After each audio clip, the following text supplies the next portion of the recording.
you very much. Please be seated. Remember to silence any electronic or otherwise beeping devices. First item on the agenda is citizen concerns, and I'll turn it over to Chairman DeWitt for a second. In the spirit of transparency, you have a unique situation where a family member has been put his application in for the treasurer's post. I will not be involved in any questioning. I will not even really be involved in anything outside of, other than, I should say, the regular board meeting and minutes and comments itself. So I won't be asking questions of the other applicants to keep things transparent. I certainly won't be asking any questions to my family member, and may the best applicant get the job. But that's where it is. I think that's where it needs to be. I think there's a lot of concern, but I feel like it's unfounded at best, but that's what the public perception is, so we'll go with that. I would remind Mr. Ung that we would like to change position on the agenda of 10 and 12. Just reverse those two, please. Mr. Ung? Yes, and that's why I'm temporarily presiding as chair for this meeting. Before that, are there any other citizen concerns? I did want to just, out of fairness to the three people, so they have the same kind of idea of an amount of time to prepare, my question that I would ask of all three, so you can think of this in your head. I would want to know any initiatives, proposals, or plans that if you were running for the treasurer office that you would have campaigned on if this was an election. So if you got that, you can think about that, and then that's the only concern I have. Any other citizen concerns not already addressed on the agenda? Hearing none, I'll move approval of the agenda with the change of item 12 up to, let's do it after the consent agenda. Second. Motion by Young, second by Munson. All in favor say aye. Aye. Opposed say nay. Passes 5-0. Items 3 through 7 constitute a consent agenda of routine action items to be considered by one motion. Items pass unanimously unless a separate vote is requested by a board member. Item 3 is approval of the minutes of the March 30th meeting. Item 4 is approval of the claims. Item 5 from the County Treasurer's Office is approval of resolution naming depositories. Item 6 from Secondary Roads is approval of utility permit for installation of fiber optic cable in county right-of-way for Frontier Communications.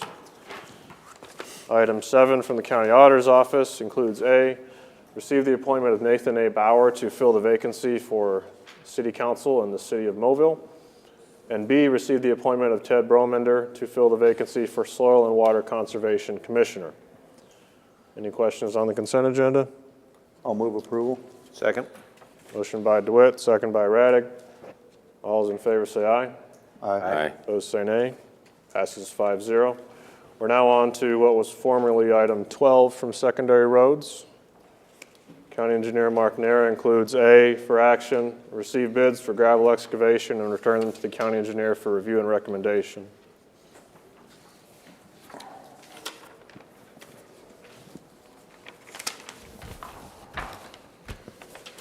As we've discussed, we're looking at some alternatives for bidding our gravel stockpiling.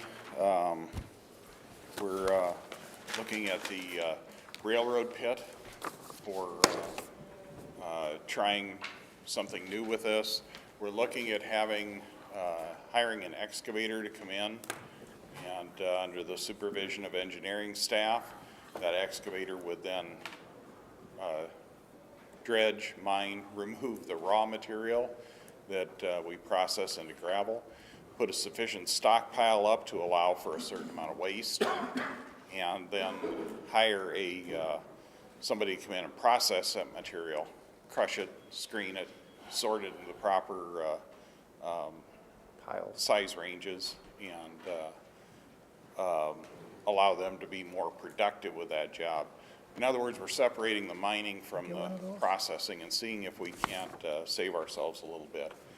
Last year, when we saw what the proposed bids were for doing the work at the railroad pit, we didn't even submit it to the board for approval because it was less costly last year to purchase our gravel at the Wright gravel pit rather than using our own material. We're hopeful that with this we might be successful in getting some better bids, and it may prove to be the template should we get through the issues we have with the lawsuit in regard to our gravel project bond issue.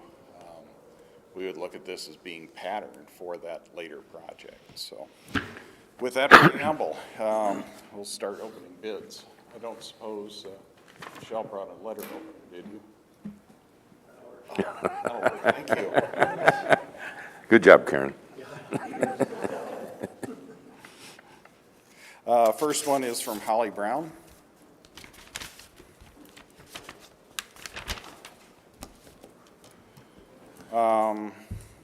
We're looking at 41,500 cubic yards of material, 99 cents per cubic yard, $41,085, $1,000 for mobilization into the railroad pit. Next is Barcon Incorporated. So grand total 42,085. 42,085, yes.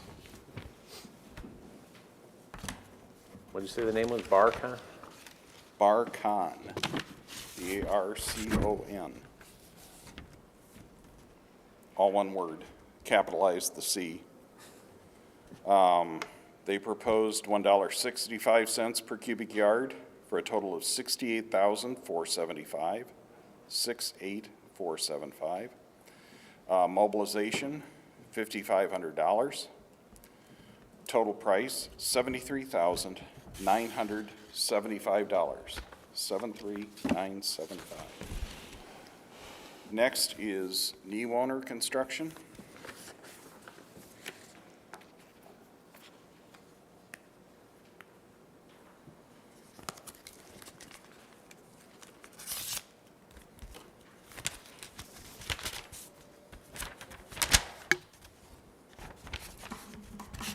Neewoner quotes $3 per cubic yard for $124,500. Mobilization, $12,000. Total bid, $136,500. 136,500. L.A. Carlson Contracting.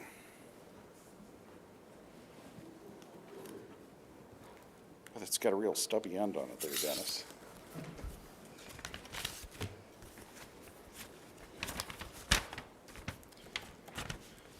They're proposing $1.69 per cubic yard for a total of $70,135. Mobilization, $1,000. Total price, $71,135. You said $1.69, right? $1.69, yes. Yeah, their math is wrong then. That's why we would check it, but yeah,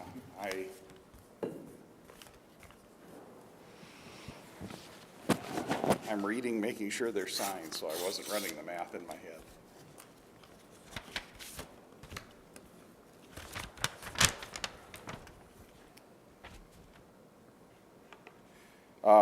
Next one is from Cockburn Enterprises. $1.63 per cubic yard for a total of $67,645. 67645.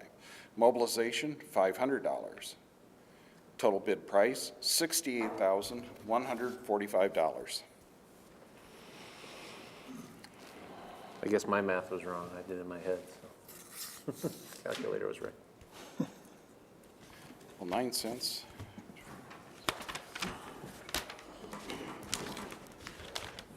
Stop.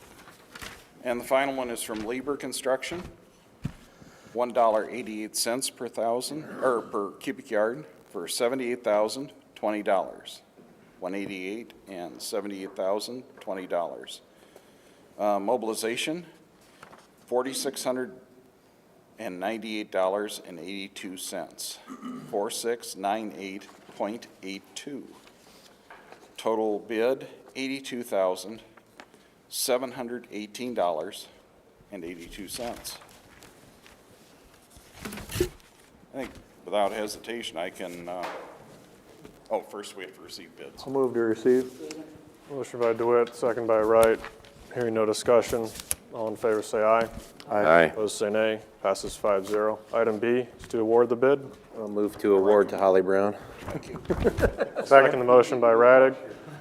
Any discussion? All in favor say aye. Aye. Opposed say nay. Passes 5-0. Thank you very much. These were all based on 47,500.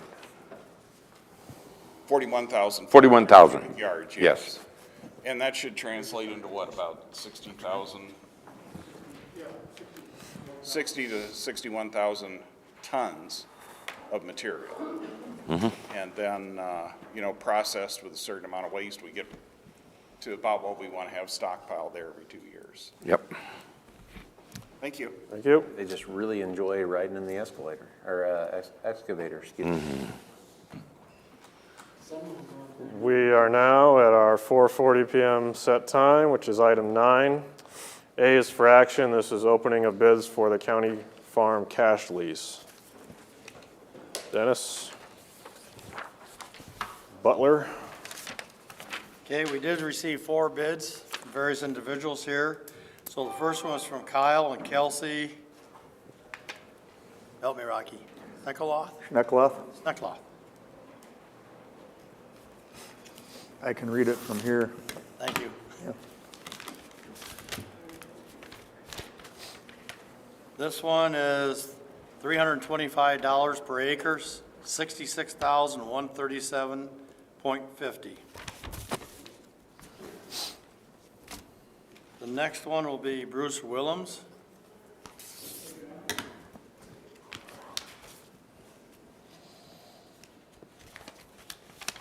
His per acre is $345 per acre. He does not have a total on, so we'd have to multiply it out, but we go by the acre, I believe, on these. Next one is Bosque Dairy. 70,207.50. Bosque Dairy is $350.51 for a total of $71,328.79. The last one is Whiskey Creek.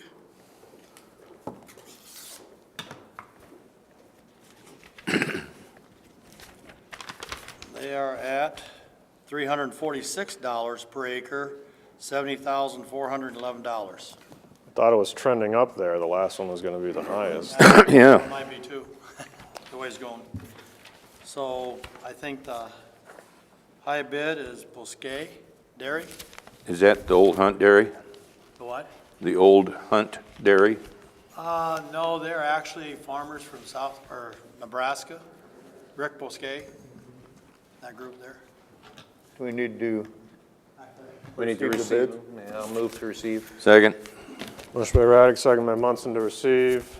All in favor say aye. Aye. Those say nay. Passes 5-0. Next item is B, to award the bid. I'll move to award to Bosque Dairy. second?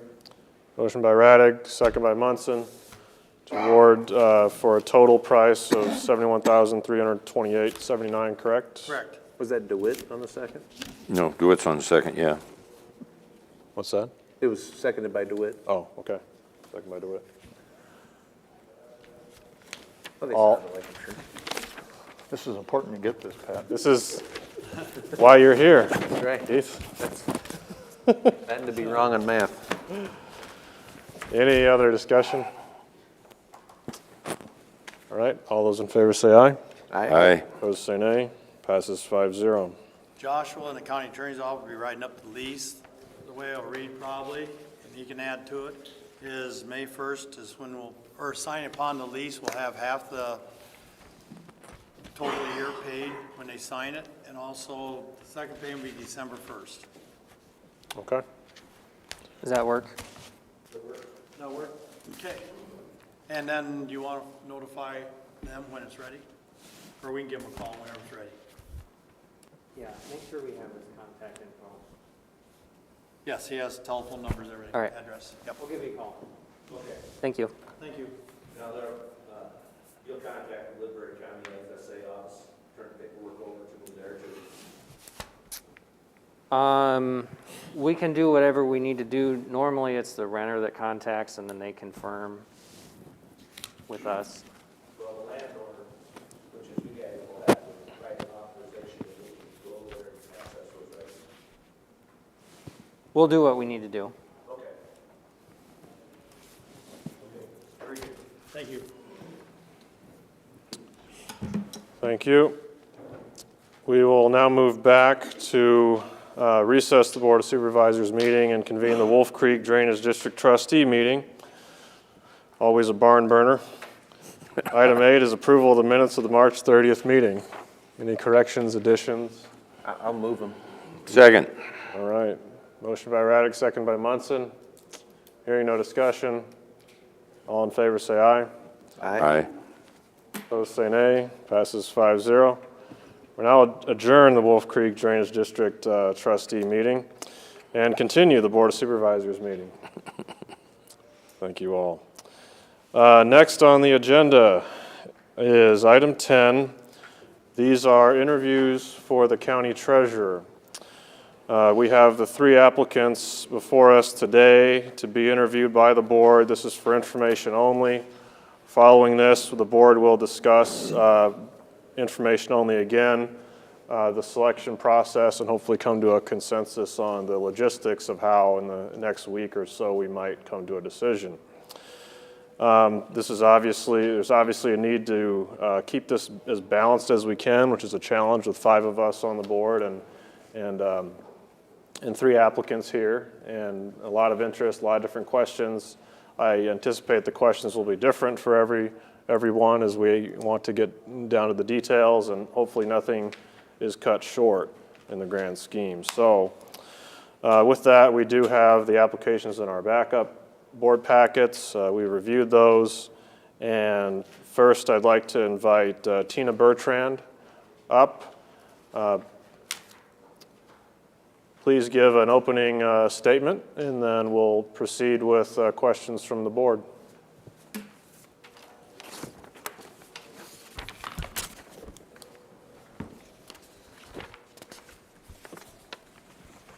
Good afternoon.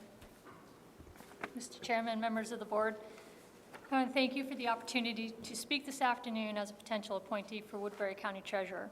My name is Tina Bertrand. I live at 1506 Hennepin Street, Sioux City, Iowa. Just wanted to say that it's been my pleasure to be a resident of Woodbury County for the last 15 years. After receiving my bachelor's degree in business administration from Bryant University in Smithfield, Rhode Island, I moved to Phoenix, Arizona, where I met my husband. And then we decided to make a life choice decision to move here to Sioux City, Iowa. We did that when our oldest daughter was 3 years old because we felt that it was important that she'd be able to grow up close to family. Just a little bit about my experience. During my 30 years of work experience, I have worked in the private sector with public clients on projects that require a strong financial background and understanding of public finances. My areas of expertise cover a wide variety of things such as capital improvement planning and bond planning, capital funding coordination, land and right-of-way acquisition, public procurement, contract negotiations, and program management. I have worked in a diverse environment. I've worked with public client staff right alongside them. I've led teams with both internal and external team members and stakeholders. I was a founding partner of RJ Tide Construction here in Sioux City, working as their CFO. And I've also developed residential rental units in my immediate neighborhood, which would be Kelly Park. As a strong conservative woman, I can bring this unique experience, diversity, and a strong financial skill set to continue to build upon the foundation established by previous treasurers. It is my desire to serve Woodbury County constituents and my community in a way that will continue to develop the assets that deliver the benefits to enhance the quality of life for all residents. To accomplish this, I would seek to work with the staff in all 3 departments to identify opportunities for meaningful enhancements to processes, to timely and accurately account for county receipts and disbursements, all while striving to maintain the high level of customer service that each of these departments provide. Like previous county treasurers, I would look to be actively involved in both state and national associations that serve to support county officials. This would include the Iowa State Association of Counties and the Iowa State County Treasurers Association. With that, I would like to thank you again for the consideration as an appointee. It would be a great honor to serve as county treasurer. I believe I have the necessary experience to serve our community in a way that will continue to build upon many of the accomplishments of our leaders for moving our county forward. With that, do you have any other questions? Would you like to begin with Mr. Raddick's question posed? In terms of the items that I think I would look at if I was running for an election? Yeah, so basically, if you were having to run for this position in an election and put together maybe a campaign ad, what initiatives or proposals or plans, if you were running for this office, might you campaign on? Well, I think the first thing, particularly with just coming through the COVID pandemic experience, I think is something that's on everybody's mind. I would want to look at trying to streamline processes where both residents and staff can feel comfortable with the interaction amongst, with each other. I think right now we have a lot of innovation with technology that has really helped throughout the county in terms of, with motor vehicle department, there's basically it's an appointment system. I would look at trying to expand upon that and trying to streamline that, but it can be helpful to have kind of time slots so that people don't have to wait an entire day trying to get something accomplished in motor vehicles. There are some probably kiosk opportunities that might be able to be looked at as well. I would also look at probably investments that would probably go to, I would want to look at investments to be able to garner the best interest rates with county money so that it can actually provide interest income. Those would probably be the two top priorities. I think the third one would be assess valuations. I think we all just received our tax bills this year. For this year, and it would be wanting to balance that, to keep the county from being in a position where assessed valuations are increasing, but without having to always hit maximum, and without being so low that it hurts the revenue stream for the county to be able to accomplish the things that we need to accomplish. Part of the, I talked about, developing assets that enhance that provide the benefits for the quality of life. That goes through everything that we have in our community. So if it goes to the school districts, if it goes to the park and rec departments, if it comes to the county for maintenance of roads, all of that provides the assets in our community that enhance our quality of life.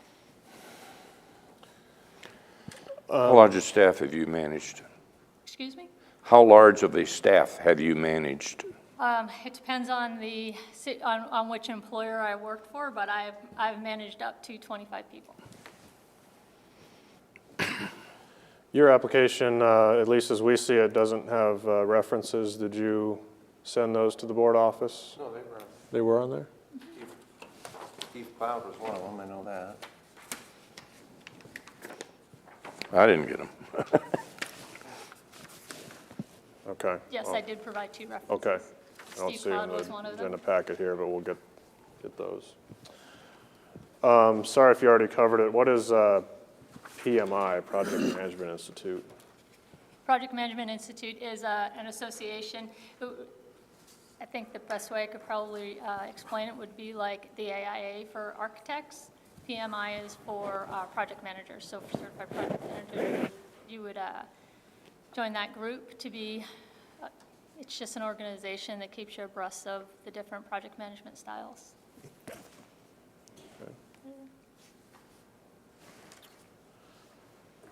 Where's Bryant University? Smithfield, Rhode Island. Oh, okay. So you've had a lot of varied managerial experience. If you could center on 1 or 2 particular challenges that your experience helped you overcome that you were the most instrumental person in, do you have an example for us of something that you managed through a great challenge? Probably the biggest challenge that comes to mind is when I was working with the state of Arizona on a $1 billion school renovation program. It was a very highly political program. I mean, when the state's spending that kind of money to update every school within the state, it can reach a lot of headlines. So it was about managing that project, particularly with a change in upper level management of state government, meaning governor and directorships. And they're so easy to work with. They are. They are wonderful. They are wonderful. We did manage to get through that, slowed the program down a little bit, but we did manage to accomplish moving everybody forward and still getting things done by the deadline. They had a 4-year deadline to complete the program.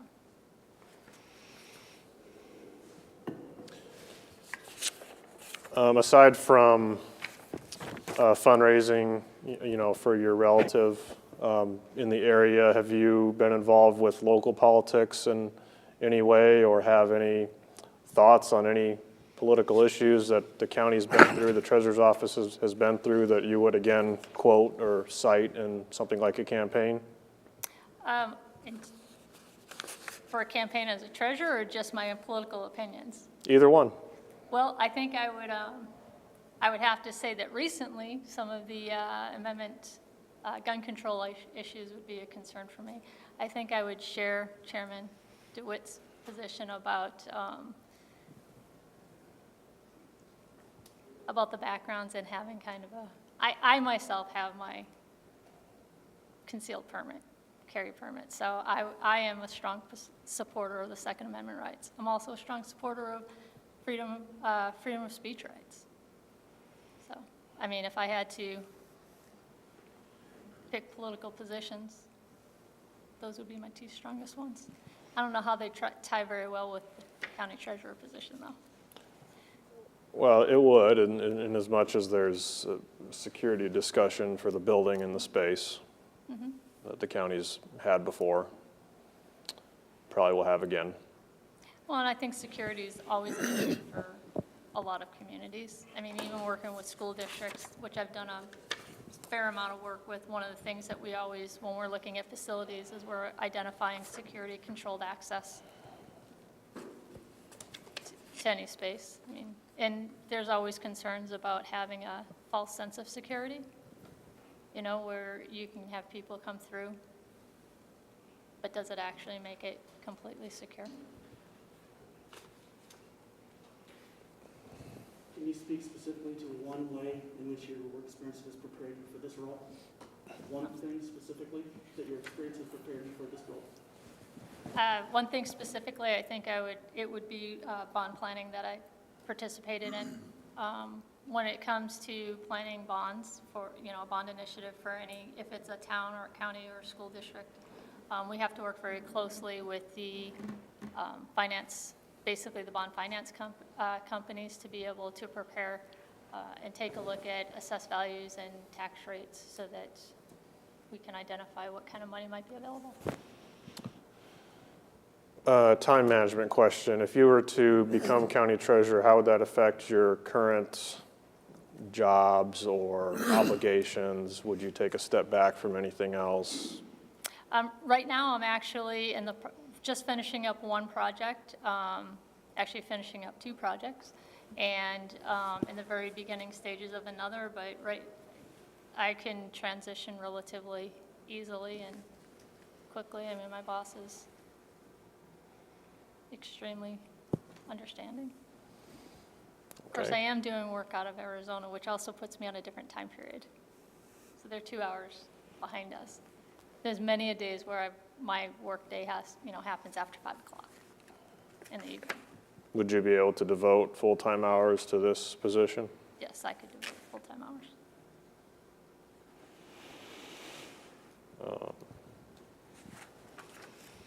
Any interaction with Treasurer Clayton or any of the staff or anything you want to speak to there? No, I did not have the opportunity to speak to current Treasurer Clayton. I did speak to 2 other treasurers in the state. One was Shelley Sitzman out of Plymouth County, and the other one was Brenda Agstrom out of Webster County. Okay. I was almost going to ask you for a question, but I almost want to say something. Mr. Wright, any other questions? Nope. Mr. Munson, Mr. Radig? Just in the respects of time and everything for the meeting and everything, I'll keep it to my single question. And Okay. Is that it? Any concluding No, I think, comments? just thank you again for the opportunity to present tonight.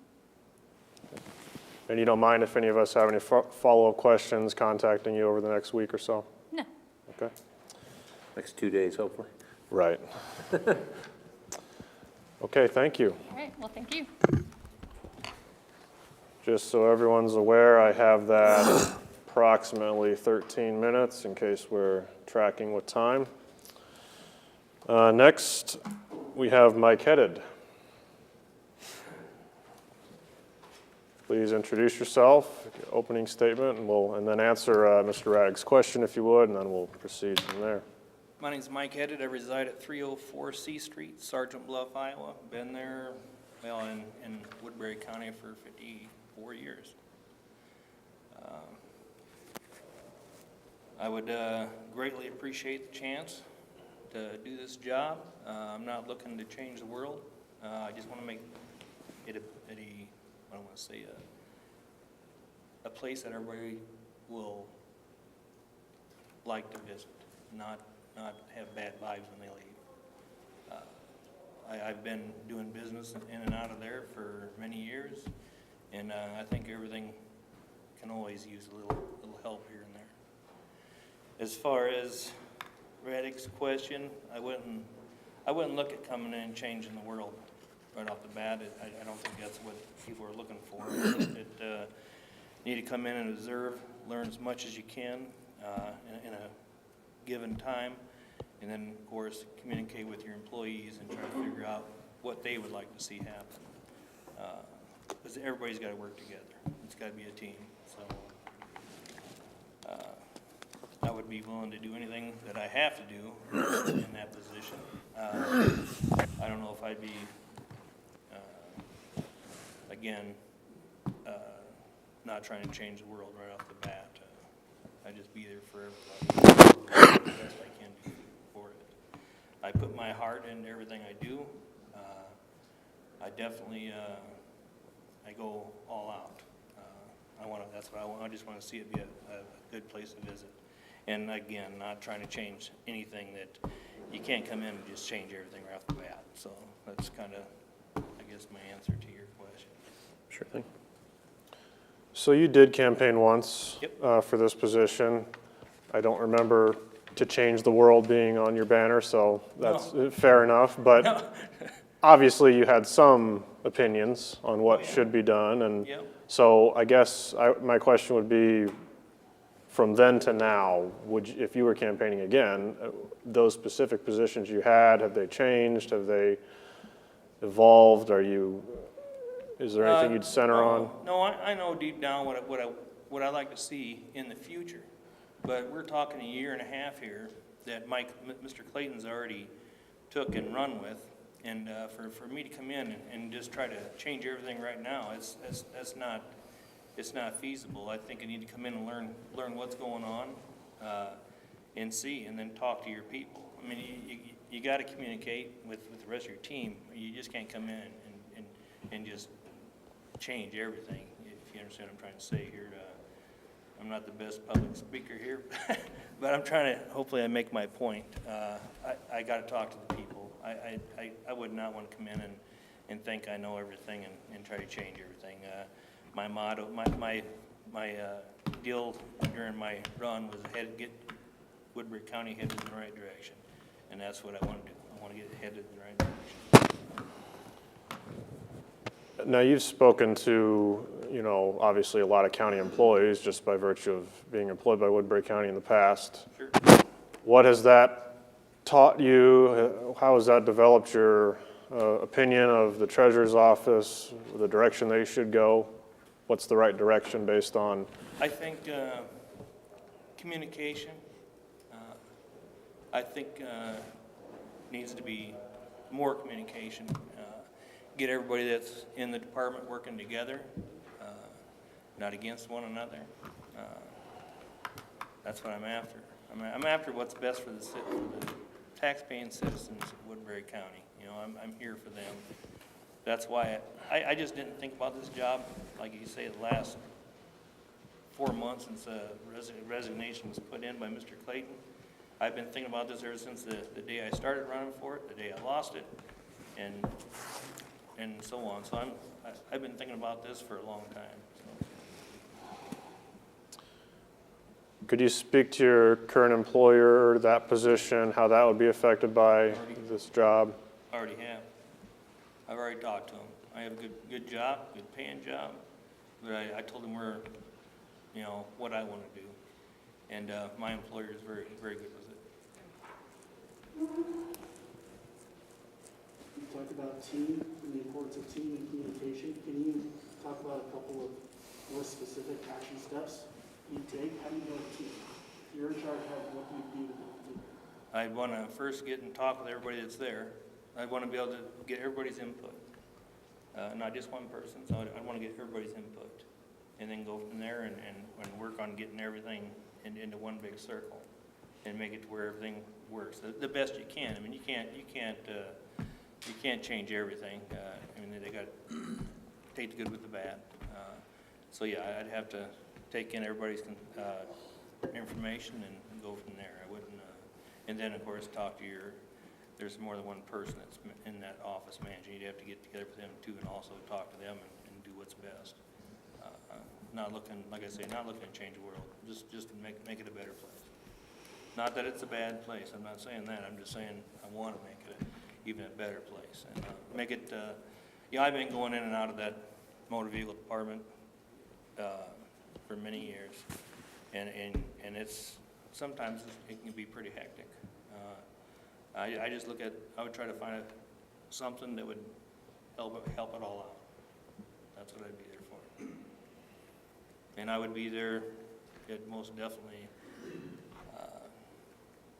start of the day to the end of the day. I put my time in. I'm definitely not a person that's gonna not be around. In your job experience with the Woodbury County's building services, I assume you went out to the Little Anthony Courthouse, as it's called. Yep. What are your thoughts on that satellite location? It's a nice little place. I can tell you this, that there's a lot of people in the county that desire that place. I know at one time they tried to take it away, and it really ruffled a lot of feathers. I think it is a good thing. Like I say, a lot of people like it, and I don't think that I don't know what you're hitting at there, but I think it's a good thing. There's a lot of people that don't want to travel all this way in. You know, you got a midpoint to everybody else, and yes, they do like it, and I think it's a pretty nice little spot.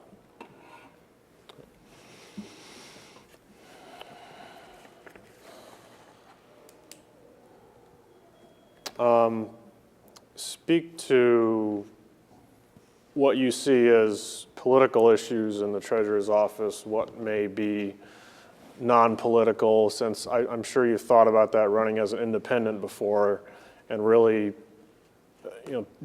trying to succeed as an independent. What are your independent thoughts about a lot of the different issues that have come through the treasurer's office? I ran as an independent back then because of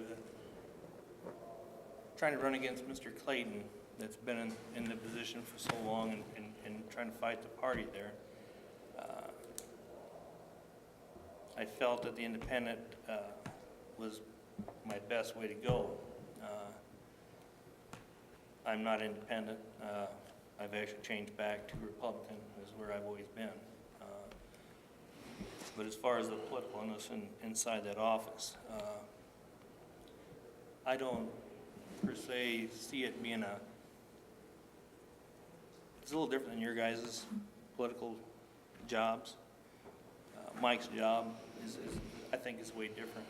I don't think the politicalness of it is not as strong as your guys' that deal with the public in that kind of way, a lot different. I'd be looking to work with the people. You know, I'm not making no laws. I ain't doing nothing like, you wouldn't be not doing nothing like that. So I guess I view that a little different, if you catch what I'm saying there. What about budget experience or thoughts on the treasurer's budget? Well, that budget's a little different than what I've been used to. I worked with Woodbury County Building Services budget, did pretty good.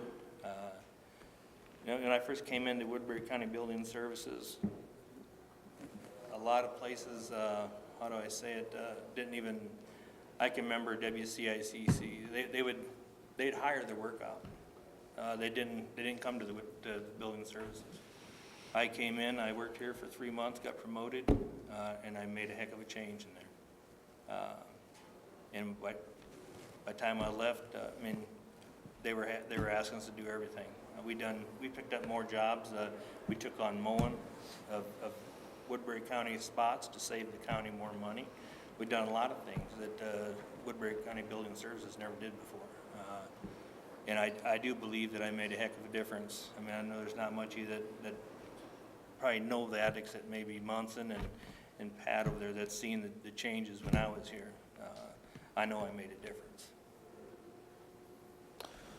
My last question, you spoke to your experience in building services and making a difference. As we all know, that's kind of an underappreciated, in the background sort of job where hopefully we don't hear about the problems because they were already fixed and we didn't even know about it. But the treasurer's office is fairly front-facing in that there's, you know, whenever there is a, you know, like a congestion issue with the drive-through, or people are upset about something, they call the treasurer's office. It may not be your responsibility, but it's something that you're going to have to handle as a more front-facing official. So how would you approach that? Because you can't simply step back from being. No, I'm very good with talking to people.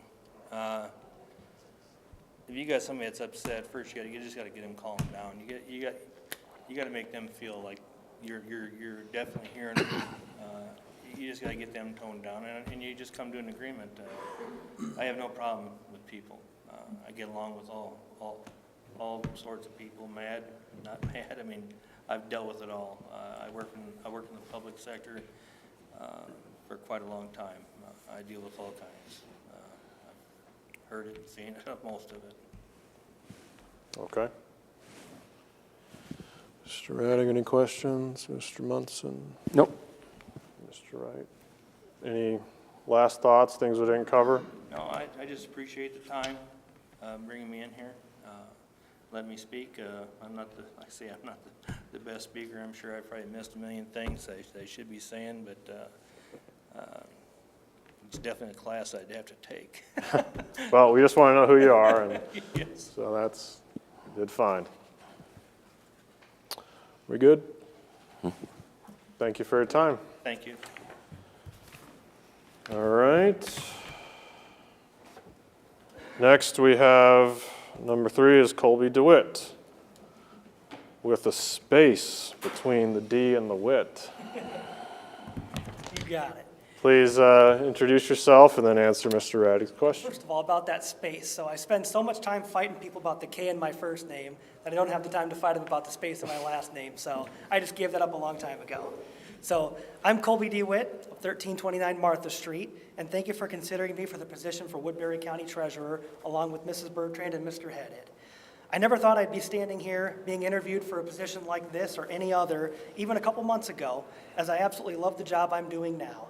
However, the best opportunities rarely come at a time that's convenient or comfortable. I'm excited for this chance to lead the Treasurer's office and believe it's among the most important offices in terms of citizen engagement, because one could theoretically go through life without ever having to call their congressman or be placed on the city council or board of supervisors agenda or end up in a courthouse's courtroom, but almost everybody titles at least one vehicle annually, pays property tax, etc. So despite this office being perhaps the most visible and having the greatest exposure to the public, the Woodbury County Motor Vehicles Division maintains a 4.5 out of 5-star review on Google. And an unscientific sampling I took of other government municipal offices show that most other government institutions rank in the low ones, so that's a pretty incredible feat, again, although unscientific. But this wasn't achieved by accident. This was done by great leadership from former treasurers Clayton, the foundations laid by his predecessor Bob Knoller, and of course the extremely competent and capable staff of 20 in the treasurer's office. I had a chance to meet about a third of them or half of them when I stopped by to congratulate Mike on his retirement. And the positive and busy environment that they maintain in the office is the exact kind of one that I aim to foster and want to help build upon. With their proven track record, I don't intend to go in and make waves just for the sake of doing so. But I would like to get a sense of the flow and look for efficiencies. I can learn a lot from the over 100 years of experience in that room and help to further cultivate all the things that they're doing well. In my experiences, I've proven that I'm a quick study and plan to bring enthusiasm and vision to the office. For the past 3 years, I've represented an elected official in a large territory, currently 22 counties in Iowa. I've interacted with thousands of constituents, hundreds of stakeholders and municipalities, and I've logged their opinions, helped broker casework when they're having a problem with a federal government agency, and assisted many in taking their testimony that has led to a direct impact on legislation. I enjoy being a conduit for constituents and representing them to the government and the government to them. And also, I've learned that that's a very large portion of the job in my conversation with nearly a dozen treasurers across the state of Iowa. So again, I'm very grateful to be here, standing in consideration for Woodbury County Treasurer. My whole life leading up to this point has been about service to my community and those around me. I look forward to continuing that no matter what the board decides. Thank you. And if you were to, Yep. Moving on to my question there, any initiatives, proposals, or plans that if you were running for treasurer that you would campaign on? You got it, Supervisor Raddick. So, as I stated in my opening comments, I have no desire to go in and shake things up just for the sake of doing so, because the office is doing a lot of things right. All of my experiences with transferring vehicles and plating and titling in vehicles have been A+ in the office, and that's what I've heard from everybody that I've talked to. So whatever I can do to help foster that's my top priority. And also, I'd keep looking for efficiencies in the office. Sometimes there's things that only a fresh set of eyes can see. So I'd also like to be proactive in scouting talent for when vacancies and retirements arise. Other than that, I'd like to observe the office, get to know and work with Dennis, and get a holistic view of the scope of the office. So the precise tactics are difficult to say, but my vision for the office is to remain responsive, keep the public ratings high, the openness and transparency of the office at a high level. And Senator Grassley, he always had this tip that he'd tell people that work in the congressional offices. He'd say, if a constituent walks in and wants their toenails clipped, you clip them. Well, I'm not going to go anywhere near that far, but you know, if somebody walks in and they don't have a proper form, if it's just as easy to Google that form, print it out, and have them do it there on site instead of having to drive back to Smithland or wherever, things like that would be of help to the taxpayers. So I guess to conclude, if I were to put it in 3 points, it would be number 1, to keep and if possible improve the high bar of customer service that's already set. Number 2, to be proactive in scouting and recruiting talent in case a vacancy or retirement arises within the office. And 3, just be a good steward of taxpayer dollars.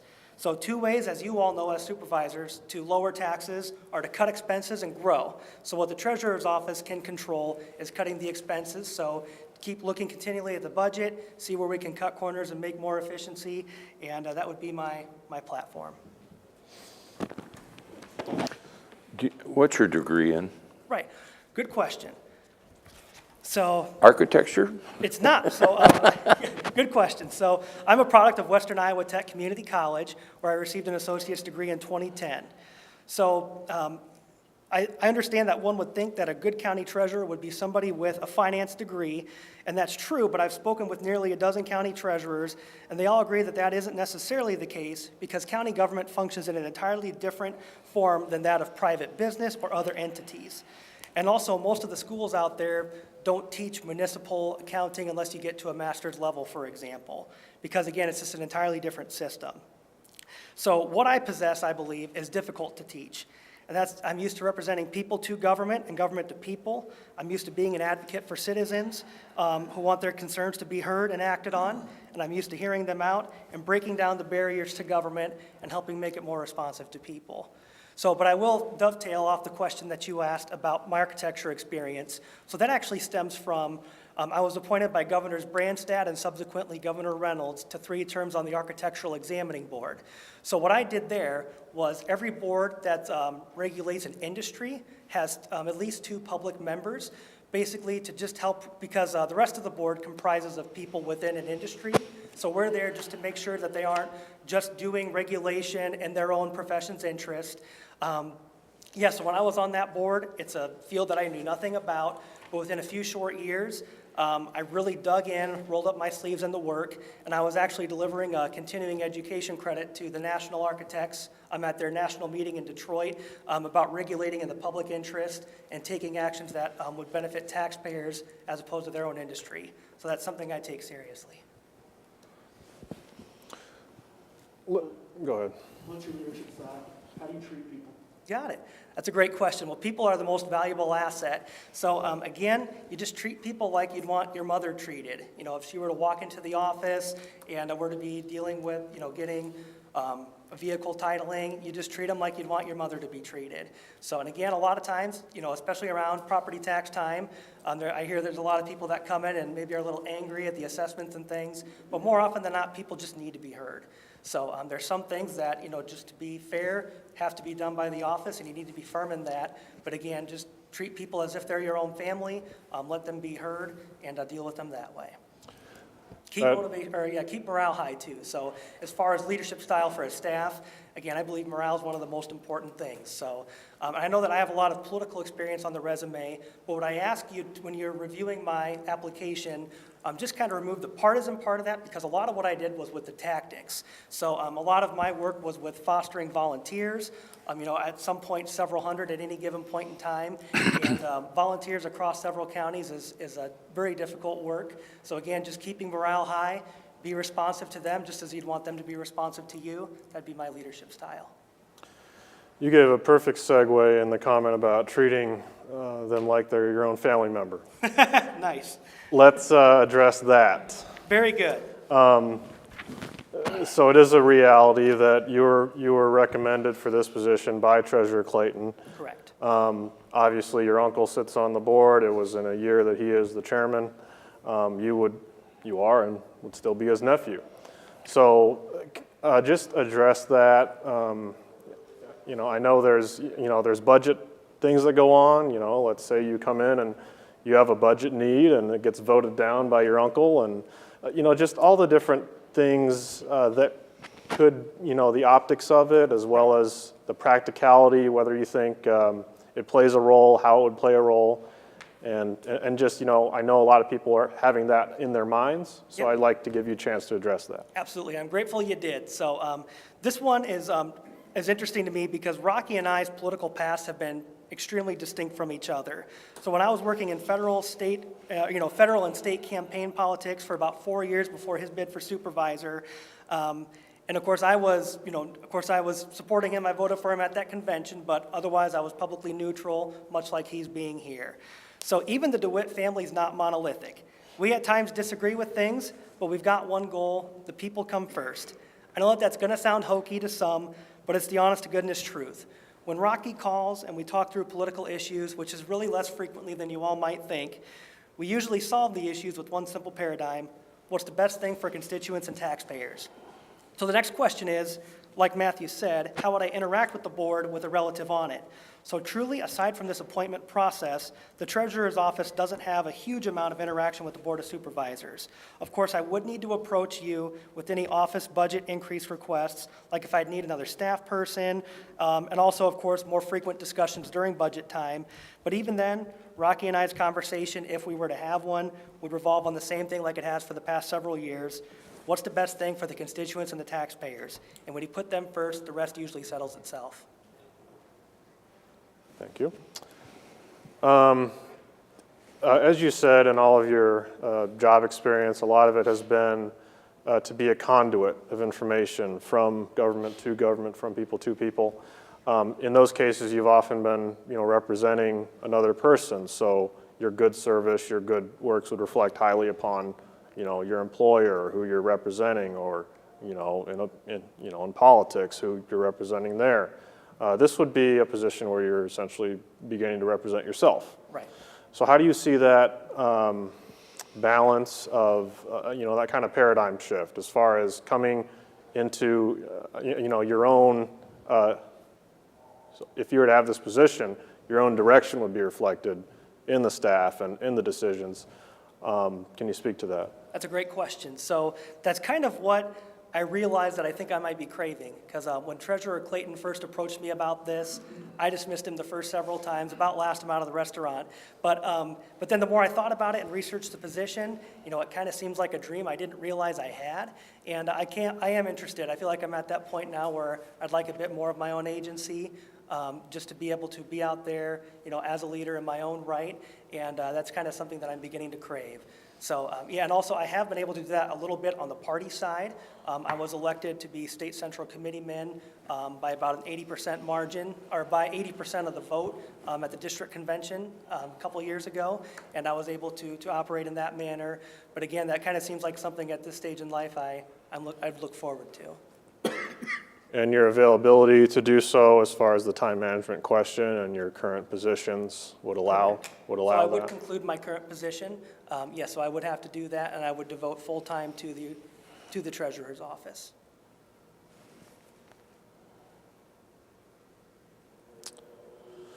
One final question for me.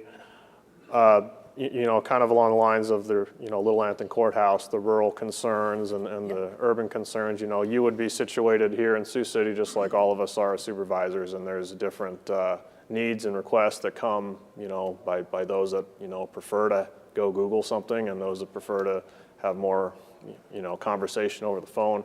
How do you see the customer service in the treasurer's office either fulfilling that balance, or are there any things you would improve? Right, so first of all, were you asking a question about the little courthouse? Yes. Yes, so what I would do, so I believe that should stay, because although there's a lot of counties that are larger geographically than Woodbury, I was looking at the map, because Kasuth County is about the size of 2 standard counties, Potawatomi County nearly the same, but I believe that Woodbury has the longest drive. So Danbury to Sioux City, for example, Danbury to the county seat, I believe is the longest drive from a municipality to the courthouse in the state.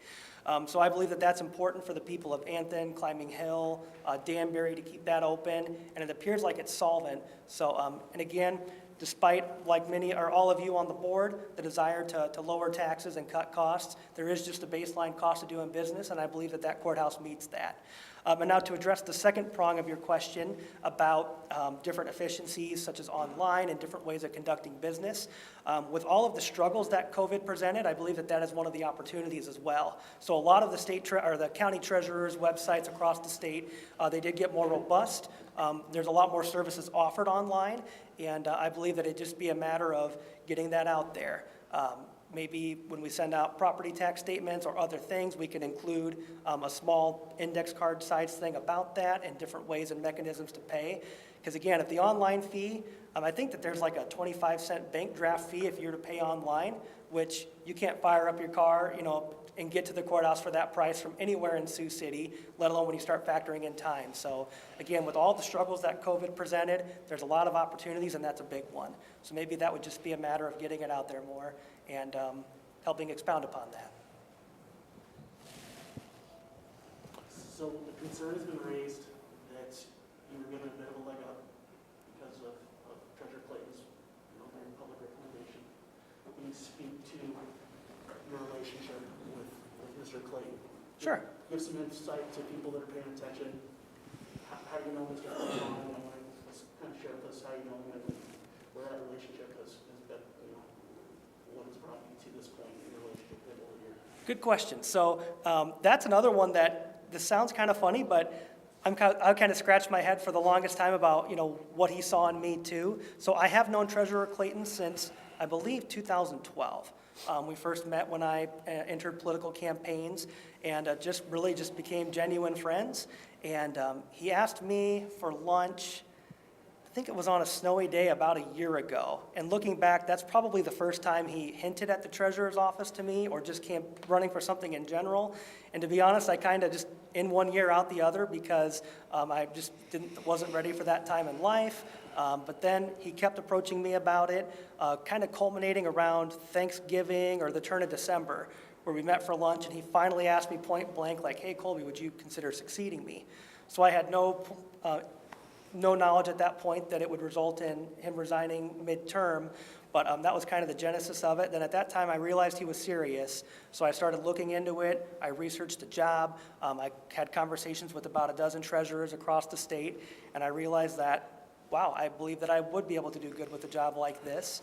And again, he just saw something in me, and I've kept wanting to ask him, but I'm trying to, he just saw something in me that he believes I can succeed him. And again, I'm grateful to have his endorsement, because I don't think anybody in the county knows the job better than the person who's done the job for 10 years and been in the county treasurer's office for 20. If he had a do-over, I'd probably ask for it to be a separate letter of, putting my name on the resignation letter and then being an endorsement. But again, that was his call. But yeah, that's really the extent of it. So he just saw something in me. Must have been a long time before that, but it just kind of was casual conversations for about the past year, but they didn't get serious until around December, when I realized that he really meant it.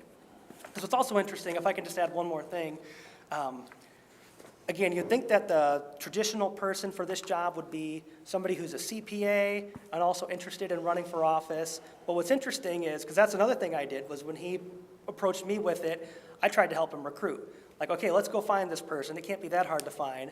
Well, the number crunchers and the people who want to put their name on the ballot, those Venn diagrams don't meet. They just don't. So then I think that's why Treasurer Clayton, he gave first deference to deputies and office personnel. And also I want to add one other part. I was honestly just extremely busy with work last week, but that's another reason why I waited to apply until about the 11th hour, was I wanted to make sure that none of the deputies or the treasurer's office staff had second thoughts, because I believe that they should have first deference to it.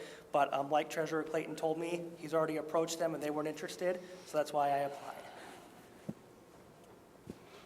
Thank you. We'll wrap this up unless you guys have any other questions. Thanks, Colby. Thank you all very much.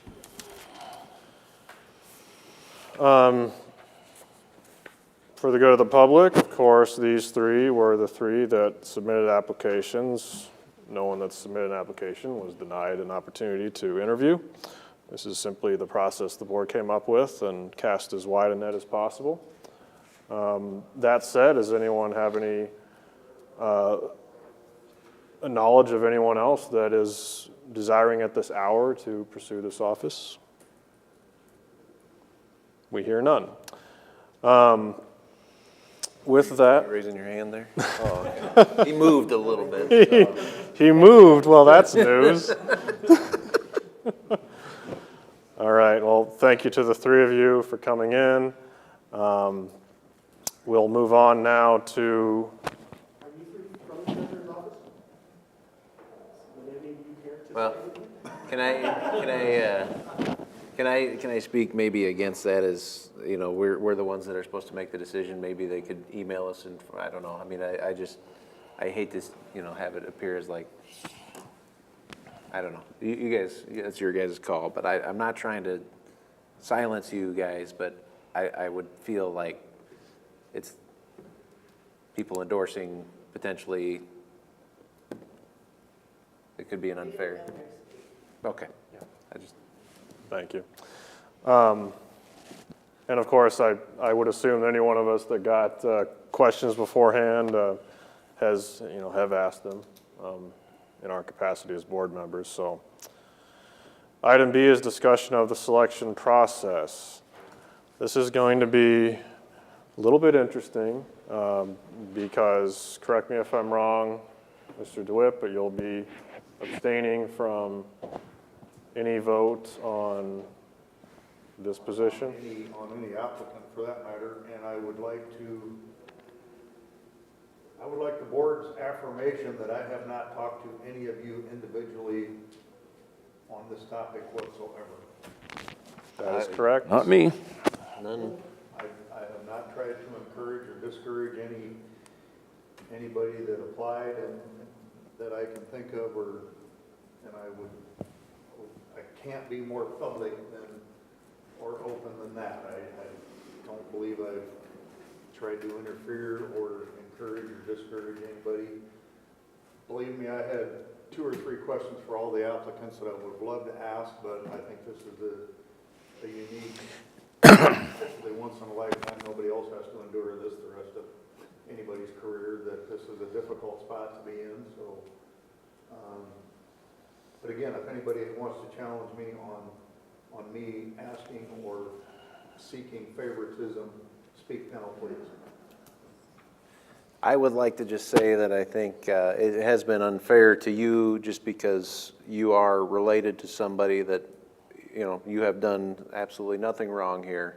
You have done everything right in abstaining and staying out of the process, and I think that you should be commended for doing so. And you know, I'm just glad my nephews are all too young yet.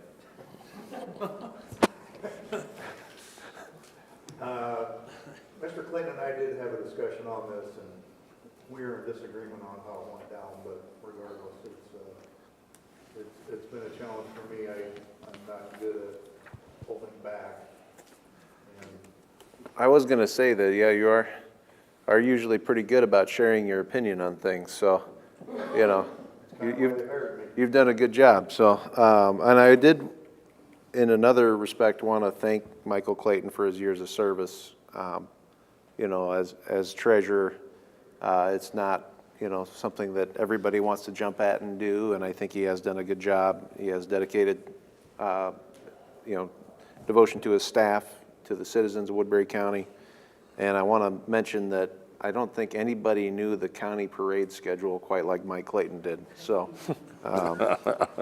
did want to say that. I do also want to thank all the applicants for coming today to, you know, share, you know, your opinions, what you think as far as, you know, serving as the county treasurer. It is a really cool opportunity and chance to serve the citizens of Woodbury County. I'm very thankful for the opportunity I get. It is not easy to do what all of you had to do here today, speaking before essentially a selection committee for a position to be appointed.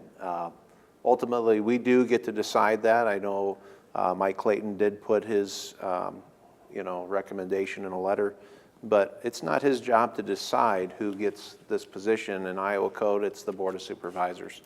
And it's, you know, I think the choice is going to be difficult. I think we had, you know, very good interviews, very good candidates for the position.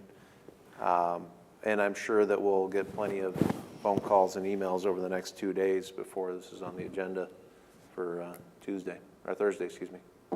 I suspect we'll get more after we've made the decision, since that's normally how politics goes.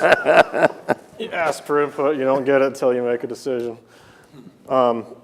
If I could front run this selection process discussion a little bit, Pat, sorry to put you on the spot. Could you just summarize the process if a citizen wanted to petition for a special election? I know that the law had changed and minimized that time span, but just so everyone's aware of where we can go from here.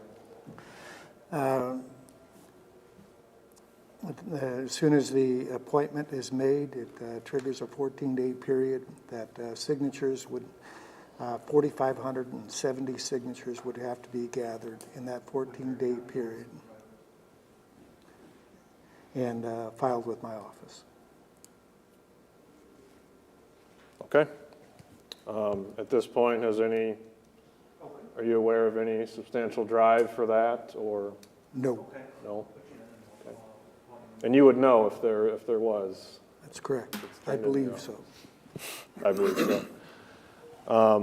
Okay, wanted to get that out of the way first. So everyone's aware of the citizens' rights even after an appointment decision is made. There still is that opportunity. The board will put this on next week, I anticipate, or the week after. So let's discuss how we want to put that on the agenda, how we want to notify the person that will ultimately be appointed, how we want to handle the voting process.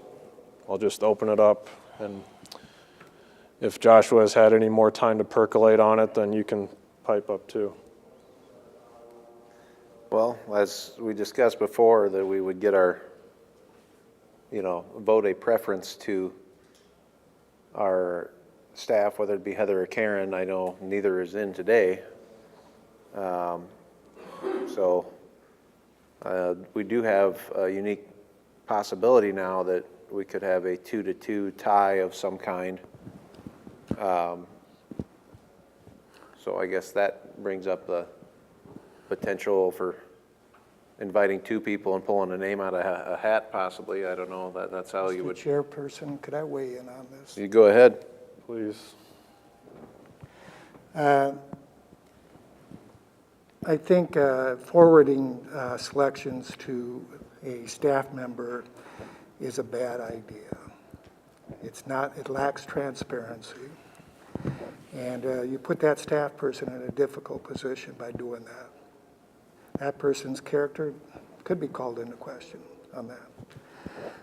This is reminiscent of what, when there was a kind of a heated contest for the chairperson of the Board of Supervisors. And we had a lot of the same discussions on how that was going to occur. And what ended up is that when you research the code and you look at how it's supposed to be, is that it is supposed to be a transparent process. And it is supposed to be the citizenry gets the opportunity to hear those deliberations at the time that it's on the agenda. And it simply is that once you've kind of made your decisions, is that you put it on the agenda and you make a motion and you keep doing it until you come up with a winner. It's a possibility that you could come up with a winner the first time or not. But that's the way that process works, and that's the way it's designed to do that. Forwarding your selections to a staff member is, there's a case in point in Warren County that was a walking quorum. And that's not, and that's what it boils down to. This is supposed to be a transparent process, and that's the way that it is set out to be handled, is that you come with your decisions and you deliberate them in front of everybody, you make your motions, and maybe the best person wins. Out of curiosity, was there anyone that ever questioned when Alex Waters filled my seat with the same preference system given? Keith, it doesn't matter. I'm just asking. It doesn't matter. But it does if other government bodies do this all the time. This is, I'm just telling you what Woodbury County and the research that I've done on it and what my experience has been when you had a similar situation.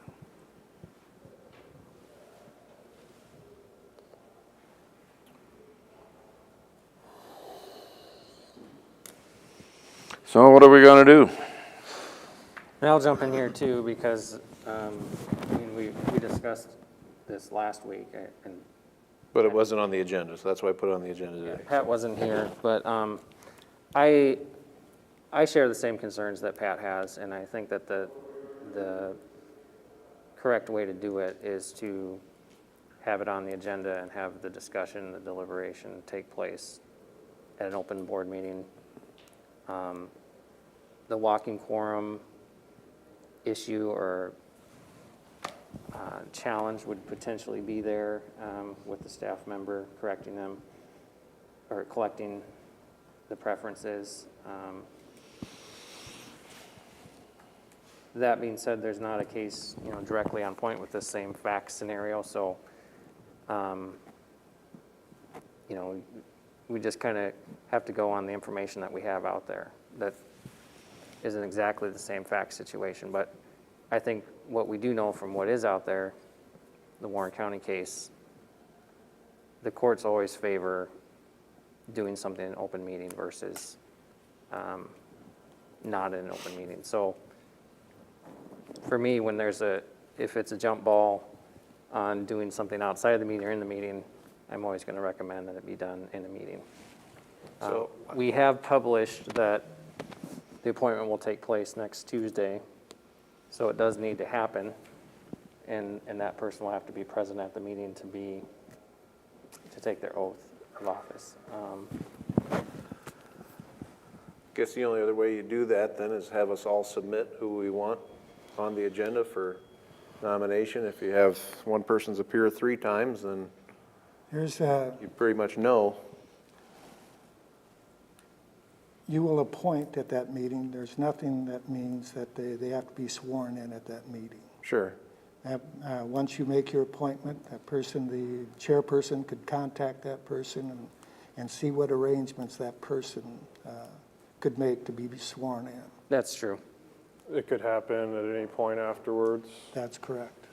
Okay. I think the answer then is to put an action item on next week to appoint, have the open discussion, and allow us as supervisors to, if we wish, submit either a letter in the backup material saying why we support who we do, simply to put it out in front on the agenda saying who we support as our right to do so, whether or not we choose to, and then discuss it and make the determination, and then it doesn't appear that the individual has to be sworn in at the end of that meeting. But if we did also just submit who we would choose, you would essentially get to the same walking quorum, would you not? I would say that you resist that temptation to put that forward, and that you come to the meeting with your preference, and you start that process of making a motion, get a second, and vote that whoever you're going to get to a winner at some point through that process. And the agenda item doesn't have to list who's being appointed. It would just be a generic discussion action to fill the treasurer vacancy, or appointment for the treasurer vacancy. Okay. Does the board wish to take into consideration the auditor's desire to hold all three offices at the same time for the longest? I do not, and I am not the acting treasurer. I've already merged one office, what's another, you know? All right, well, my impression is that we'll do as Mr. Woodman stated, put it on for discussion action and vote on it then. I would just appeal to the media, if they were going to report on this process and talks of picking the most transparent way, that the original proposal is what the city of Sioux City does for every single committee position and elected office that has ever been appointed at the city of Sioux City. Whether it's effective fiscal public policy. I know you went through the interview process. I remember Matthew's interview, and it was the same thing. We would always give a preference to the clerk. The clerk would put it on the agenda on behalf of the city of Sioux City City Council. The council then would vote in open session, and oftentimes votes would come up 3-2 or 4-1 or 5-0, depending on the individual. All voting happens in open session. Deliberation is supposed to take place in an open session. And that's where the interview process essentially was kind of the public deliberation on the individual.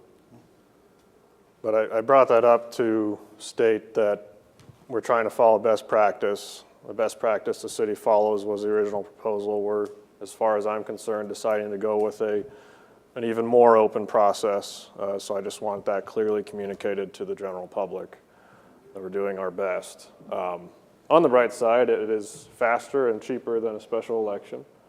Special election voting period would be at least how many hours, Pat? Like somewhere around 12, and then there'd be, you know, costs involved. Exactly. Whereas all we're spending is our time.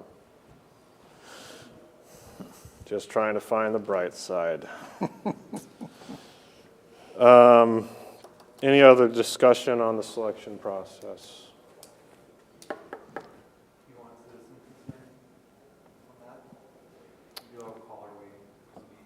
Sure.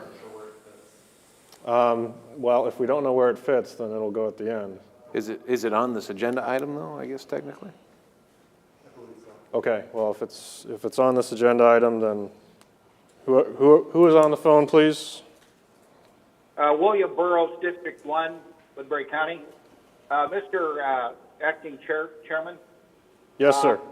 First of all, I want to thank the 3 candidates that came forward to submit their names for consideration for the position. Even though I was very disappointed in the feeble attempt that the board made to advertise and publish notice about this position. To my knowledge, it only appeared in one Woodbury County paper, and that was the Sioux City Journal on March 27th. And it typed so small you couldn't hardly even read it. But nonetheless, here's where we are. I would like to, I know the gentleman from Sergeant Bluff had been at a previous meeting, so I knew he knew about the position. And Mr. DeWitt was clear on how he found out the position, but I'm interested in knowing how Ms. Bertrand became aware of the position. I don't necessarily want to speak to her, but I would assume it's through public knowledge, and you can just nod yes or no if that's correct.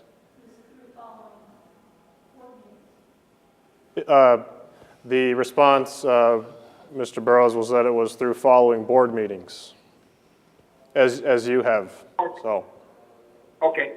My final comment is, who will decide what the starting salary will be for this position? The Compensation Commission decides that, and that is already set. Do we have that number? What is it? It's 92? What is, I don't even remember. Is it, Just short of 94,000. did you hear that, Mr. Burrows? Yes, sir, I did. Thank you. Yeah, that is something the board does not directly deliberate on. It is approved through the budget process, but it is decided and recommended by an independent panel. So that won't change as far as who is appointed or resigned or in the position. Any other comments, Mr. Burrows? No further questions. Thank you. Thank you. Any other discussions of the selection process?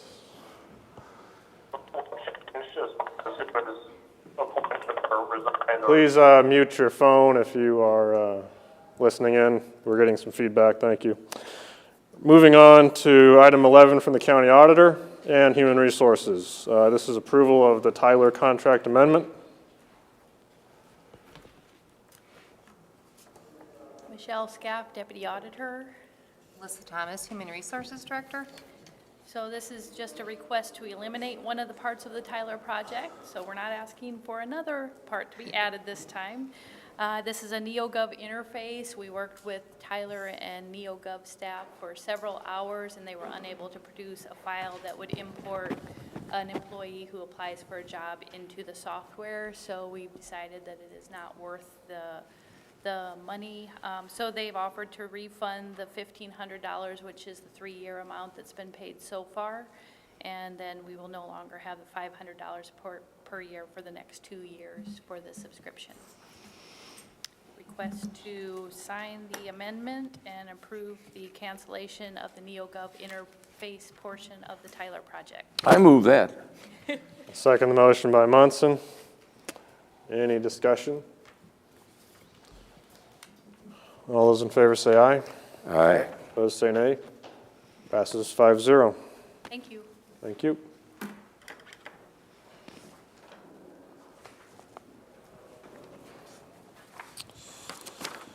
Moving on now to item 13 from the county attorney in collaboration with Dennis Butler. I'm not sure which one of you is speaking first. He is, okay. He did the not it first, so it's Dennis. This is discussion and action on county funding of not-for-profit organizations. Obviously, this came up because recently Mr. Munson found that some decades-old funds left in a trust of some sorts or was willed to a specific purpose the county's involved in, and we attempted to honor those wishes all those years later when we found it in the books, and that's where we are. So, what the state auditor has advised, and there's code to back it up, that basically the county cannot actually donate to nonprofits without an agreement. Doesn't have to be a 2080 agreement, but it has to be some type of agreement that states the public purpose, why they're receiving the money, also how much they want to receive, and then they have to back up through communication with the board or their board staff that they are following the public purpose that they are requesting the money for. Without that, they cannot get any money from the county. So we have several, we got about 4, 1 pending, and potentially another one coming to the board. So we need to get this ironed out because it does affect the current monies that we have allocated out for people that have not received their total allocation, which is Meals on Wheels and also CERTS, Siouxland Regional Transit. So this is something we have to address rather soon than later. But also, you know, mental health, Siouxland Mental Health has been directed not to spend any money until this agreement is signed. And then, I'll let PJ, we've been talking back and forth, Pat's been a little bit involved in this, of what does qualify, what doesn't qualify, money that does go, and this involves lost money and gaming revenue. In one case, we do have a 28E with Woodbury County Community Action Agency to perform the duties of our General Relief Director. So that's been in place for several years now, so that's all right on that side. When you come to the southern, it isn't all right. We have to make adjustments here, and they'll have to request to the board what they need in writing and fill out some kind of agreement. But we need to address this soon because we got 2 that we're 3 are actually now we're withholding funds. So is everything in the same requirement as far as this one issue from several years back as well as the current ones that we're talking about? And again, these are nonprofits that leverage federal funding, so that's why the board does only these nonprofits, but they fall under the same requirement as what we discussed in the previous meeting. Is that? I believe so as well, and I just want to preface, I'm just here as the head of the county attorney's office because in my discussion with Joshua, we needed someone to make the decision that the county could donate these, I don't want to say donate, could provide county funds because the language that we were reading didn't necessarily say that. It was saying the safest route was not to provide county funding, but that wasn't absolute. So I just wanted to be here to provide cover for Joshua when we do believe the county can provide funds, but it has to be within certain parameters. With that, I'll let Joshua do most of the talking on this issue. Well, Dennis has said a lot already, so I don't need to double down on any of that. Basically, there's a clause in the Iowa Constitution that says that you can't expend public monies for private purposes, and that's there. A straight-up contribution or donation would be prohibited by that clause. But in reality, there are a lot of nonprofit organizations that do work for the public good that would be a public purpose that the government can expend funds for. The key is, and the government can partner with those organizations, but the key is that the government, and the county in our case, make a finding related to what the public purpose for the expenditure is, and then retain oversight in some form over ensuring that those funds are spent the way that they're intended. And that could take the form of a formal agreement.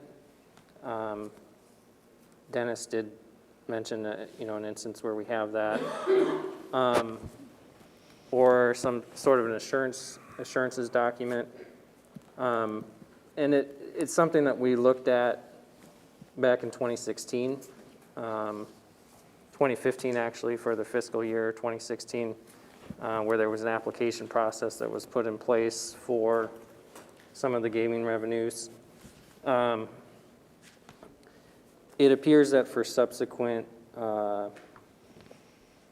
fiscal years, the applications haven't been filled out in every instance, or I don't know if we have had since that, since 2015, actually had the application filled out and approved. So we're just looking at the process. We need some direction as far as where the board wants to go with it, and I think we can work with making sure that we have a good process in place for the existing expenditures, that there's a clear process in place for staff if we are approached with an opportunity, that we know what we need on our end so that we have that oversight. I lived through that 15-16 timeframe. Those were all canceled January 1916 or 2016. Done. And the application to get one of those is unbelievable. It's cumbersome. There's way too much in here. It should be a very basic agreement that says, we will give you this money if you do these things. And at the end, you have to verify you spent it correctly, period. Most of these folks, certs. 5 counties contribute to certs. So if you're going to not provide money for certs, you put the other 4 in a bind. Well, and CERTS just leverages 90% of its money from the federal government, provides low-income people bus rides. Same with housing. Right. At Simcoe. The same with Meals on Wheels. They're all connected to a process to gain leverage on state and federal funding. The group next door over here, Lamb Arts, would like the county to provide some funding so they can leverage state and federal grants. That's been customary for as long as I've been around here. That's something that the county has always done to assist those groups in getting that funding. If we're not on the application, state and federal folks will disregard, bottom line. So I think, personally, I think we ought to have a nice, sweet little application that says, here's what you're going to use it for, this is the time frame you're going to use it, this is how you justify it, and you will document that, whatever we want to do, quarterly, twice a year, once a year, whatever you want to do. But to me, it would be very simple.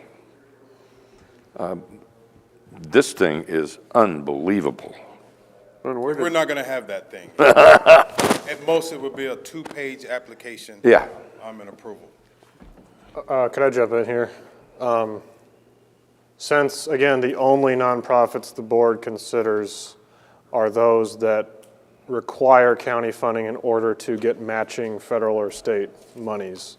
And in those cases, it would be assumed that they have agreements with other governments, if that's their requirement for those sorts of governments. So is it preferable to the county attorney's office to have these organizations come with their own agreement that is simply reviewed by your office? Or is it better to have a template that we apply to them? Like, where should it come from them or should it come from us? The agreement we're talking about, I believe, should come from us. Yeah. Because we're the ones that are going to maintain oversight on the funds that we will provide to them. Okay. There is one that doesn't fit this at all. And that's Mildred Anderson gave us money and it sat there for 33 years and we're trying to get rid of it. They're not going to leverage anything. They're just going to use the money after 3 decades. And in that case, they also are going to document what they're spending for, and it is for public use, following what Mildred Anderson set up to begin with. We just don't have a mental health. Right. I mean, that would be what, great-great-great-grandfather in? Well, okay, if we're requiring, and I'm not saying that they wouldn't, but what consequence is there if we ask for quarterly, semi-annual reporting and we don't get it? Then what? I have to tell you that Siouxland Mental Health is going to put their money up front. I would agree, but what about the other ones? I mean, well, I don't think we have the luxury of predicting what these other outfits are going to do, because we have seen, if I recall correctly, there was a mental health issue in the past that there was some money funded and we were supposed to get ongoing reports on where the money was, and we never got one at all. Well, that's So under a I'm different, not trying to be combative, Mark. All that's I'm- under a different regime. Might be, but still, that's what I'm saying is, then we should probably have something in the agreement, perchance, that if we don't get what we're asking for, the money stops. I mean, Well, and I like where the money's going, make no mistake. But I think we better have some language in there that is substantial and enforceable. last paragraph could easily be, listen, if you don't use it correctly, we want the money back. There you go. And they know that, but, you know. So this is for action. Is there anything to approve, or are we just determining to move ahead with the form, essentially? Joshua, you want to pipe in here? Yeah, Because I think- what we need to do is approve that the board is willing to continue providing funding based on the parameters that the county attorney's office, along with Dennis Butler, is looking to set up. And the idea is that we would come back with a sample document that the board would approve that sets forth the process. I think this is an issue that is kind of getting a fresh look all across the state. It was mentioned earlier that Pat's been involved in some of these discussions a little bit. I think the state auditor and some of his training for auditors or information provided around the state focused on this issue, and so I think we're not the only ones that are taking a fresh look at it. It's important to note that, I mean, our outside auditing firm, it's not an issue that they've raised in any of the previous county audits as far as the documentation for the money or anything like that. But it's just, I think it's a way that we can improve our process and alleviate any potential concerns going forward if they could arise. It is good to look at it again. Can't hurt. But I think most of the ones that we're working with are pretty upfront. Simcoe, Connections, Agency on Aging, those folks, I mean, they're a pretty solid group. The only reason they wouldn't is if they lost their funding. But if they lose their funding, there's a lot of things hurting. And we do get a financial report from all these requesting agencies, but that doesn't say how they spent the money the county donated or contributed. This will solve the issue. Donated, cut that out. Outer State did use donate or contribution, but we're trying to eliminate the contribution. Well, I don't like the concept, well, that's the way we've always done it. Well, maybe we haven't been doing it right for a long time, but regardless, feel a lot better if we had this form or this questionnaire or whatever in place. Yeah. And the form that we're trying to devise will hopefully satisfy. And I like that, concerns yeah. that you brought up, so. Which is what I think the bottom line of what both the state auditor and the AG's office talked about is that lack of oversight for those funds. Frankly, I'd like to see these entities remain funded, but let's get the application in place. So if that's a motion, can you decipher something out of that? I have one to propose. To request the county attorney's office generate intergovernmental agreements required for all nonprofits awarded county funds for a public purpose. You can send that to me in a tweet. And I'll put it Okay. I like his better. I don't know if I would put in a governmental agreement because we've got a public, we have us as the government and we have a private entity, so it's not technically an intergovernmental agreement, but Okay. Thank you. the concept is good as far as a process, whether it's an assurances document or a formal contract that we can come back to the board for approval. Formal agreement. Second? You make that motion, I second. Well, you guys both seconded it, Who so. wants the motion? Oh, you got it, go for it. I'll make the motion that Matthew said. I think Mark Munson seconded it. Let's quit arguing over motions and let's just scrutinize when people ask us for money. Let's just be very careful about who we're giving money. Well, we do, and that's why we're here. Yep. Well, and that is a good point, because, I mean, the oversight is something that's required on the back end, but on the front end, there is a responsibility with the board to make the legislative determination that, yes, this is for a public purpose, for the public good, and I think that that's, you know, something that the board's done in the past, and will continue to do. Motion by DeWitt, second by Munson.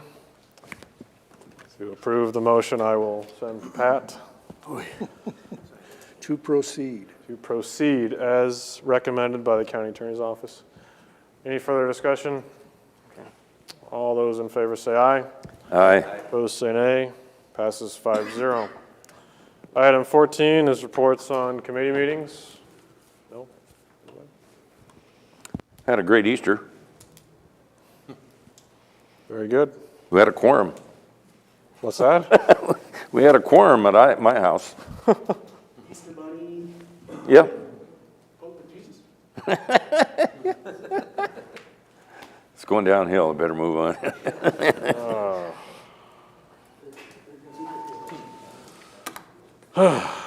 Any other reports on committee meetings?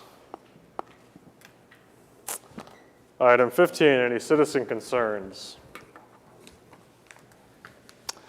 Item 16, any final board concerns?